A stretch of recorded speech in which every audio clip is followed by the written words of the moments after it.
Hi everyone, I am recording this video message for Pakistan Cricket Board Chairman Mr. Najam Sethi।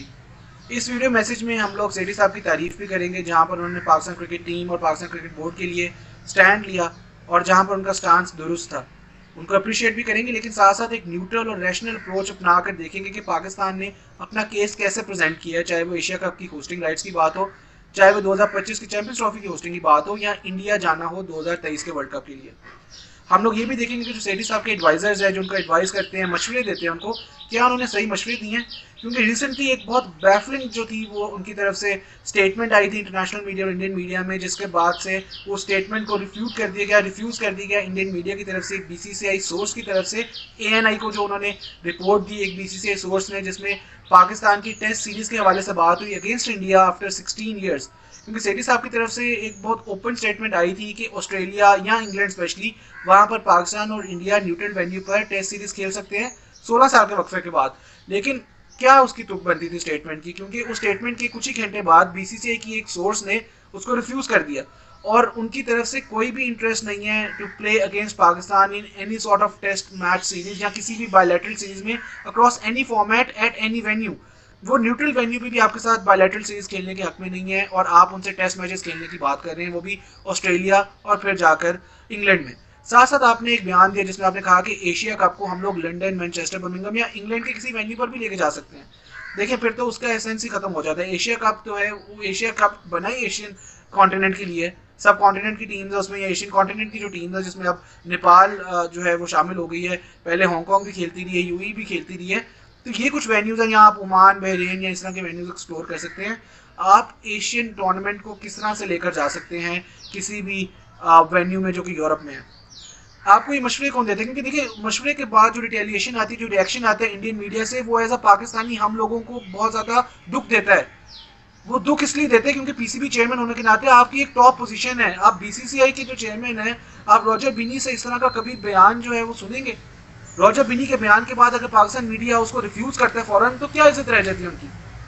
आप पाकिस्तान का case बहुत अच्छी तरह present कर रहे हैं एशिया कप के हवाले से। ये बिल्कुल ठीक बात है कि अगर पाकिस्तान ने एशिया कप को होस्ट करना है, this is the right time, क्योंकि पाकिस्तान 10 और इंटरनेशनल टीम को होस्ट कर चुका है और आपने एक बहुत अच्छा इंडिया को ऑप्शन भी दिया कि अगर वो नहीं आना चाहते तो हाइब्रिड मॉडल जो है इसको एक्सेप्ट कर लें। वहां पर आपकी तारीफ बनती है, क्योंकि देखिए हमारा किसी से कंपैरिजन नहीं है।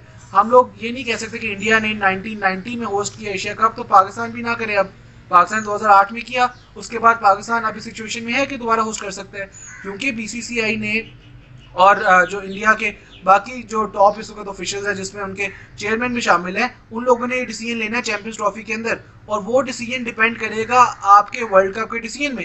क्योंकि आईसीसी टूर्नामेंट का ताल्लुक आईसीसी टूर्नामेंट से, लेकिन एसीसी टूर्नामेंट जो है उसको बिल्कुल सेपरेट रख के चले।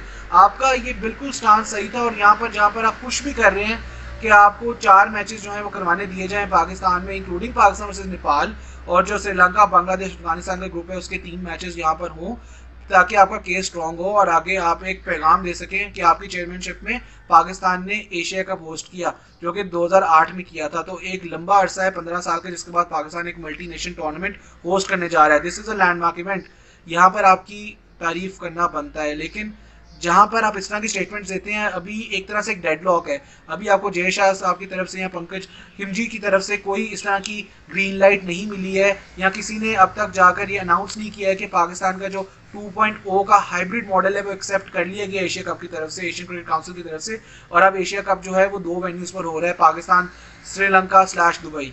अभी तो वो भी एक्सेप्ट नहीं, और उसके साथ आपने स्टेटमेंट दे दी कि आप टेस्ट सीरीज जो है वो भी करवा सकते हैं। Statement for what?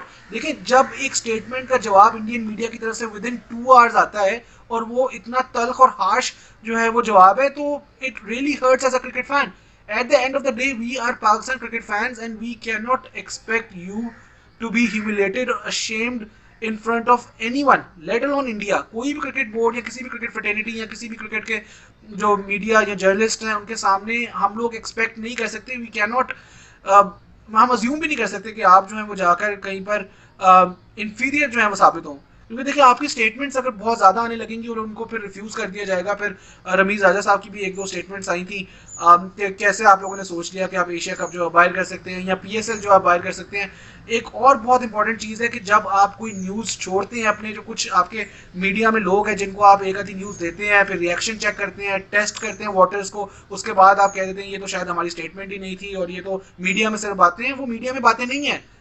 I have been here for over 10-11 years media में, मेरा इतना एक्सपीरियंस है। आई नो कि आपके कौन से जर्नलिस्ट हैं जिनको कौन लोग पीसीबी में बातें देते हैं और पीसीबी के लोग फिर चेक करते हैं कि इस पर क्या रिएक्शन है और फिर उसके हवाले से डिसीजन लिया जाता है। चाहे वो बाबर आजम को कप्तानी से हटाने की बात हो, चाहे वो यूई में दोबारा से पीएसएल करवाने की बात हो, चाहे वो फ्रेंचाइजेस को लेकर डिसीजन हो के 2 फ्रेंचाइजेस बढ़ा ली जाएं। आप लोग टेस्ट करते हैं पानी को, वाटर्स टेस्ट करते हैं आप लोग और रिएक्शन देखते हैं आप लोग। ये शुरू से पीसीबी का एक तरीका रहा है और ये चीज़ जो है गलत भी है एक तरह से, क्योंकि देखिए इस पर रिएक्शन स्ट्रॉन्ग आता है और रिएक्शन स्ट्रॉन्ग आने के बाद जब आप यू टर्न लेते हैं तो वो बुरी लगती है चीज़। लेकिन एटलीस्ट जहाँ तक स्टेटमेंट्स कंसर्न है, प्लीज़ मैं आपसे रिक्वेस्ट कर रहा हूँ कि आपकी जितनी भी स्टेटमेंट्स हैं आप एक दफ़ा मशवरा या तो सही लोगों से करें या खुद वो स्टेटमेंट्स ना दें।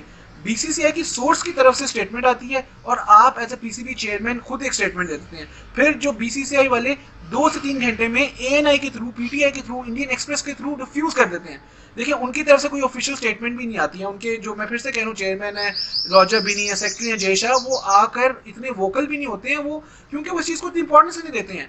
देखिए हम सारे जो हैं वो खेलना चाहते हैं इंडिया के साथ मैचेस, पाकिस्तान में फैंस हैं, इंडिया में फैंस हैं जो पाकिस्तान के साथ मैचेस खेलना चाहते हैं। लेकिन फॉर अ पीसीबी चेयरमैन इतना टॉप जो ऑफिशियल है उसके लिए इतने ज़्यादा इंटरव्यूज़ देना, उसके लिए इतना ज़्यादा मीडिया में रहना, उसके लिए फिर ऐसा बयान देना जो कि 2-3 घंटे में रिफ्यूज़ कर दिया जाए बीसीसीआई की तरफ से, वो चीज़ सही नहीं है।